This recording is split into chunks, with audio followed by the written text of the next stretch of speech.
Hello friends, আজকে তোমাদের দেখাবো কিভাবে আলু সেদ্ধর সাথে কাঁচা ডিমকে মিশিয়ে বড়া করে তরকারি করতে হয়। দারুণ খেতে এই সুস্বাদু এই রান্নাটা। একবার তোমরা বাড়িতে করে খাবে, দেখবে অবশ্যই ভালো লাগবে। তো আমি এখানে পরিমাণ অনুযায়ী একটু আলু সেদ্ধ নিয়ে নিয়েছি আর নিয়ে নিয়েছি একটা ডিম। তো যেহেতু আমার বাড়িতে দুজন মতো খাবে, তো সেই জন্য একটা ডিম নিয়েছি। তো তোমরা তোমাদের ফ্যামিলি মেম্বার হিসাবে ডিমটা নেবে এবং আলু সেদ্ধটাও নেবে। তো আর এখানে নিয়ে নিয়েছি পরিমাণ অনুযায়ী লবণ, গোলমরিচের গুঁড়ো, আর এখানে নিয়ে নিচ্ছি পেঁয়াজ কুচি আর লঙ্কা কুচি। পেঁয়াজ কুচিগুলোকে ছোট ছোট করে কেটে নিতে হবে। ভালো করে সবগুলোকে মিক্স করে নিতে হবে। আলু সেদ্ধ, ডিম, পেঁয়াজ কুচি, লঙ্কা কুচি সবগুলোকে ভালো করে মিক্সড করে নিতে হবে। আর এই রান্নাটা খেতে সত্যি সুস্বাদু। অনেকে শুধু এই বড়াটাও মানে গরম গরম বড়াটাও খেতে খুব ভালো লাগে। তো যাই হোক, তোমরা বাড়িতে বানিয়ে খাবে, অবশ্যই ভালো লাগবে। তো সমস্ত উপকরণগুলোকে আমি ভালো করে মিক্সড করে নিচ্ছি। আর একটা কথা, যদি এই মাখাটা কাউরির নরম হয়, মানে কুকারে আলু সেদ্ধ করলে অনেকে আলু সেদ্ধ মাখাটা নরম হয়, তো যদি নরম হয়ে যায় মাখাটা, তাহলে একটু বেসন অ্যাড করতে পারো, কোনো অসুবিধা নেই। বেসন অ্যাড করলে কি হয়, একটু বড়াটা শক্ত শক্ত হয়। তো তোমরা চাইলে বেসন অ্যাড করতে পারো। তো এরপর কড়াইটা চাপিয়ে তেল দিয়ে আমি এগুলো বড়ার আকারে ভেজে নেব। বড়াটা ভাজতে গিয়ে দেখলাম যে আমার একটু নরম হয়ে গেছে। প্রথমে বুঝতে পারিনি, তো যখন বড়াটা দিচ্ছিলাম তো মনে হলো যেন নরম হয়ে গেছে। সেই জন্য বড়াটা মানে উল্টাতে একটু অসুবিধা হচ্ছিল। যেহেতু নরম হয়ে গেলে কি হয়, বড়াটা ভেঙে যাওয়ার ভয় থাকে। তো মানে এইগুলো দেওয়ার পর পরে যখন যে বড়াগুলো করেছিলাম, সেগুলোতে আমি আবার বেসন অ্যাড করেছিলাম। তো বেসন অ্যাড করার ফলে পরবর্তী যে বড়াগুলো হয়েছিল, ওগুলো শক্ত শক্ত হয়েছিল। আর যেহেতু এই বড়াটাতে আমি বেসন দিইনি, একটু নরম হয়ে গেছিলো, ওই জন্য উল্টানোর সময় হালকা হালকা একটু মানে ভেঙে ভেঙে যাচ্ছিলো। তো তোমরা চাইলে, তোমার যদি মাখাটা শক্ত না হয়, তাহলে তোমরা বেসন অ্যাড করতে পারো। বেসন অ্যাড করলে খুব ভালো সুন্দর, মানে বড়াটা খুব সুন্দর আকার ধারণ করে, ভাজতে এবং সুবিধা হয়। আর এই গরম গরম বড়াটা, মানে বড়া ভাজাটা খেতেও খুব সুস্বাদু। যেহেতু ডিম থাকে, পেঁয়াজ কুচি, লঙ্কা কুচি থাকে, তাই এটা খেতেও খুব সুস্বাদু। তো আমার বড়াটা ভাজা হয়ে গেছে, আমি তুলে নেব। আর এর পরের যে বড়াগুলো করব, সেগুলোতে একটু বেসন অ্যাড করে নেব। কারণ দেখতেই পাচ্ছ, এগুলো যেহেতু বেসনটা দিইনি, একটু নরম হয়ে গেছিলো মাখাটা, ওই জন্য উল্টাতে গিয়ে হালকা হালকা ভেঙে যাচ্ছিলো। আর পরবর্তী বড়াগুলো আমার খুব সুন্দর হয়েছিল।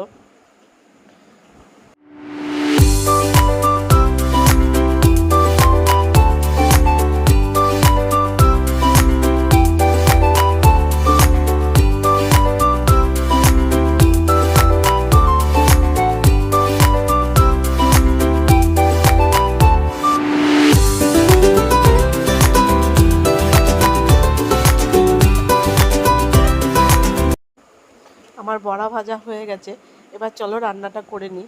তো আর একটু তেলটা কমে গেছিলো বলে আর একটু তেল দিলাম। এরপর তেলের উপর গোটা গরম মশলাকে একটু থেতো করে দিয়ে দিলাম, এলাচ, লবঙ্গ, দারচিনি একে একটু থেতো করে দিয়ে দিলাম। এরপর আমার আদা বাটা, পেঁয়াজ বাটা, রসুন বাটা, কাঁচা লঙ্কা বাটা আর ধনে গুঁড়ো, জিরে গুঁড়োকে একসাথে আমি বাটির মধ্যে রেখে দিয়েছিলাম, তো সেটা আমি দিয়ে দিলাম 3-4 চামচ মতো।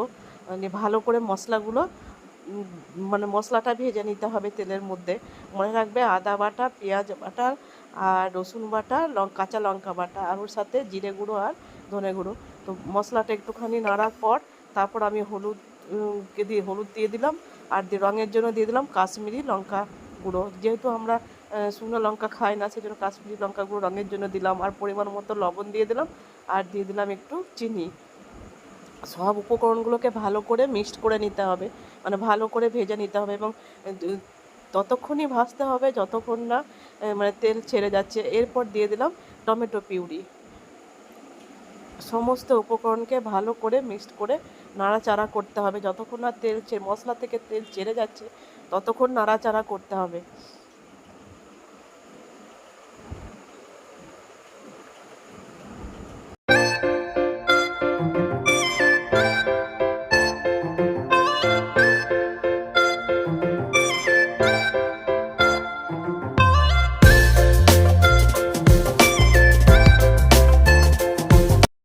দেখতে পাচ্ছ, আমার মশলাটা ভালোভাবে কষানো হয়ে গেছে, মশলা থেকে তেল ছেড়ে গেছে, মানে আমার হয়ে গেছে। এরপর একটু জল দিয়ে ফুটতে দিতে হবে। এখন বড়াগুলোকে দেবো না আমি, জল দিয়ে একটু ঢাকা দিয়ে দেবো।